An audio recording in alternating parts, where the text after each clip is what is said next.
छोटा सा गांव था जिसका नाम था नूरपुर। यह गांव चारों ओर से हरे भरे खेतों और ऊंचे पहाड़ों से घिरा हुआ था। नूरपुर के लोग सादगी और मेहनत से अपनी जिंदगी गुजारते थे। गांव के बीचों बीच एक पुरानी मस्जिद थी जिसके मीनार की आवाज हर सुबह और शाम गांव को इबादत की याद दिलाती थी। इस मस्जिद के इमाम मौलाना यूसुफ एक नेकदिल और बुद्धिमान इंसान थे जिनकी बातों में नूर और हिकमत झलकती थी। इसी गांव में रहता था एक नौजवान जिसका नाम था अहमद। अहमद एक मेहनती और ईमानदार लड़का था, लेकिन उसका दिल हमेशा सवालों से भरा रहता था।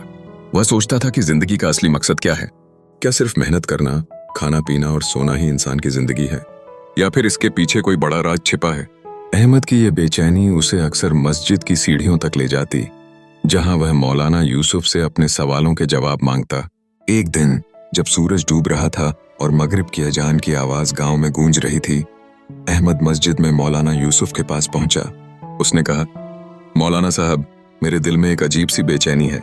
मुझे लगता है कि मैं अपनी जिंदगी में कुछ बड़ा करना चाहता हूं, लेकिन मुझे रास्ता नहीं दिख रहा। अल्लाह ने मुझे इस दुनिया में क्यों भेजा? मेरा मकसद क्या है? मौलाना यूसुफ ने मुस्कुराते हुए कहा, अहमद, तुम्हारा यह सवाल तुम्हें खास बनाता है।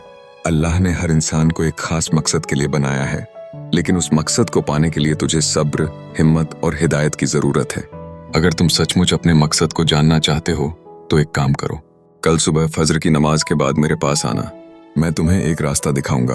अहमद के दिल में उत्साह और जिज्ञासा का तूफान उठा। उस रात वह सो नहीं सका। वह बार बार सोचता रहा कि मौलाना उसे कौन सा रास्ता दिखाने वाले हैं। अगली सुबह फजर की नमाज के बाद अहमद मस्जिद पहुंचा। मौलाना यूसुफ ने उसे एक पुराना मोटा चमड़े का किताब दिया और कहा, यह किताब मेरे दादा की थी। इसमें एक नक्शा है जो एक खोए हुए खजाने की ओर जाता है, लेकिन यह खजाना सोने चांदी का नहीं बल्कि इल्म और हिदायत का है। अगर तुम इस नक्शे को फॉलो करो और रास्ते में आने वाली मुश्किलों का सामना करो तो तुम्हें अपनी जिंदगी का मकसद मिल जाएगा। अहमद ने किताब को ध्यान से देखा। उसका कवर धूल से भरा था और पन्ने पीले पड़ चुके थे। नक्शा जटिल था, जिसमें पहाड़, जंगल और एक रहस्यमयी गुफा का जिक्र था। मौलाना ने कहा, इस सफर में तुम्हारा इम्तिहान होगा। अल्लाह पर भरोसा रखना और हर कदम पर उसकी मदद मांगना। अहमद ने उसी दिन अपने सफर की तैयारी शुरू कर दी। उसने एक छोटा सा थैला लिया जिसमें कुछ खाना, पानी और वह किताब थी। उसकी माँ ने उसे दुआ दी और कहा, बेटा, अल्लाह तुम्हारी हिफाजत करे। हर मुश्किल में उसका नाम लेना। अहमद ने माँ के हाथ चूमे और निकल पड़ा। पहला इम्तिहान भूख और दया हमद का सफर शुरू हुआ। नक्शे के मुताबिक उसे पहले एक घने जंगल को पार करना था। जंगल में रास्ता मुश्किल था। पेड़ों की मोटी टहनियां और कांटेदार झाड़ियां हर कदम पर उसे रोक रही थीं। दूसरे दिन अहमद का खाना खत्म हो गया। उसका पेट भूख से चिल्ला रहा था, लेकिन उसने सब्र किया और अल्लाह से दुआ मांगी, या अल्लाह, मुझे हिम्मत दे और मेरे लिए रास्ता आसान कर। तभी उसे एक छोटी सी झोपड़ी दिखी। झोपड़ी के बाहर एक बूढ़ा आदमी बैठा था जो कमजोर और भूखा लग रहा था। अहमद के पास सिर्फ एक रोटी बची थी जो उसने अपने लिए रखी थी, लेकिन जब उसने बूढ़े की हालत देखी तो उसका दिल पिघल गया। उसने रोटी निकाली और बूढ़े को दे दी। बूढ़े ने रोटी खाई और आंसुओं के साथ कहा, बेटा, तूने मुझे जिंदगी दी, अल्लाह तुझे इसका अज्र देगा। अहमद ने मुस्कुराकर कहा, यह मेरा फर्ज था। वह आगे बढ़ा, लेकिन उसका पेट अब और ज्यादा भूख से तड़प रहा था। तभी चमत्कार हुआ। जंगल के बीच में उसे एक पेड़ दिखा जिस पर ताजे फल लटक रहे थे। उसने फल खाए और अल्लाह का शुक्र अदा किया। उसे समझ आया कि जब तुम दूसरों के लिए कुछ करते हो तो अल्लाह तुम्हारे लिए रास्ता जरूर बनाता है। दूसरा इम्तिहान डर और हिम्मत। जंगल पार करने के बाद अहमद एक ऊंचे पहाड़ पर पहुंचा। नक्शे के मुताबिक उसे पहाड़ के दूसरी ओर जाना था जहां एक गुफा थी, लेकिन पहाड़ का रास्ता खतरनाक था। संकरी चट्टानें, गहरी खाइयां और तेज हवाएं उसे डरा रही थीं। रात हो चुकी थी और अंधेरे में एक अनजान आवाज गूंज रही थी, जैसे कोई भूत या जिन्न हो। अहमद का दिल डर से कांप रहा था। उसने सोचा कि शायद उसे वापस लौट जाना चाहिए, लेकिन फिर उसे मौलाना यूसुफ की बात याद आई, अल्लाह पर भरोसा रखो। उसने अपनी आंखें बंद की, सूरह अल फलक पढ़ी और अल्लाह से हिम्मत मांगी। उसने कहा, या अल्लाह, अगर यह रास्ता तुझ तक जाता है तो मुझे हिम्मत दे। जैसे ही उसने यह दुआ पूरी की, एक चमकती हुई रोशनी दिखाई दी। यह एक छोटा सा जुगनू था जो उसके सामने उड़ रहा था। जुगनू ने उसे रास्ता दिखाया और अहमद बिना किसी नुकसान के पहाड़ पार कर गया। जब वह गुफा के पास पहुंचा तो उसने देखा कि वहां कोई भूत या जिन्न नहीं था।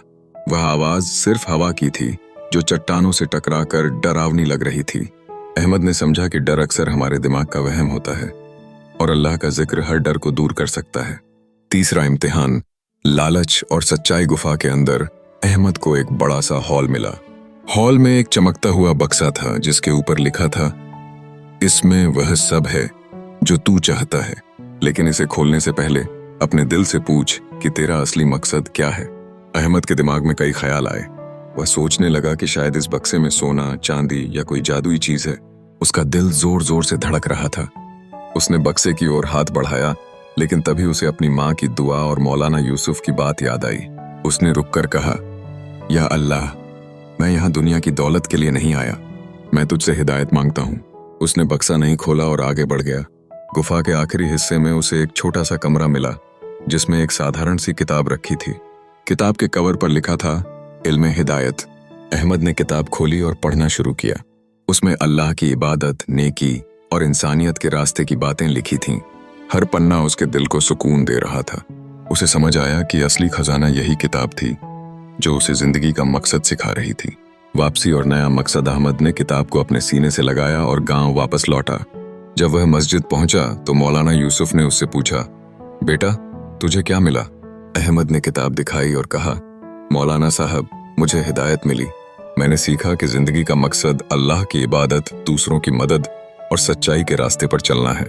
मौलाना ने मुस्कुराकर कहा, अहमद, यह सफर सिर्फ खजाने तक पहुंचने का नहीं था, यह तेरा इम्तिहान था। तूने भूख में दया दिखाई, डर में हिम्मत और लालच में सच्चाई। अल्लाह ने तुझे हिदायत दी और अब तेरा फर्ज है कि इस इल्म को दूसरों तक पहुंचाओ। अहमद ने उसी दिन से गांव के बच्चों को पढ़ाना शुरू किया। वह उन्हें कुरान, हदीस और नेकी की बातें सिखाता। उसकी मेहनत से नूरपुर का हर बच्चा इल्म और हिदायत की राह पर चलने लगा। अहमद का दिल अब बेचैनी से नहीं बल्कि सुकून से भरा था। उसे अपना मकसद मिल चुका था।